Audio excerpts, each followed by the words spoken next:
मित्रांनो, तुम्हाला माहीत आहे का, संपूर्ण भारतात असं एक पवित्र तीर्थ आहे जिथे अधिक मास म्हणजेच धोंड्याचा महिन्याचं किंवा पुरुषोत्तम मासात फक्त एक डुबकी लावली किंवा स्नान केले तर करोडो यज्ञाचं पुण्य मिळतं.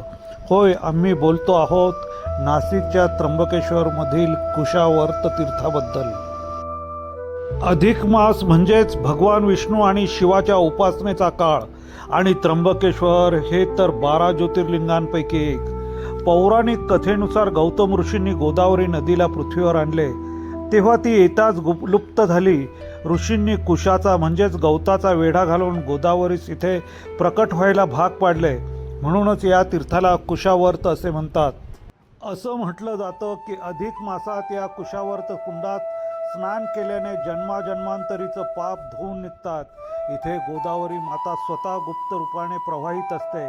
या काळात इथे स्नान, दान आणि पितृतर्पण करण्यास विशेष महत्त्व आहे.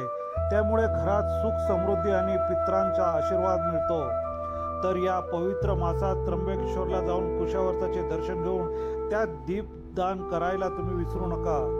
कारण या ठिकाणी नुसतं स्नान नाही तर दीपदान केल्याचं महत्त्व खूपच अधिक आहे. त्यामुळे अनेक भाविक या कुशावर्त तीर्थामध्ये दीपदान करतात, कुशावर्ताला फुलं वाहतात आणि नमस्कार करतात.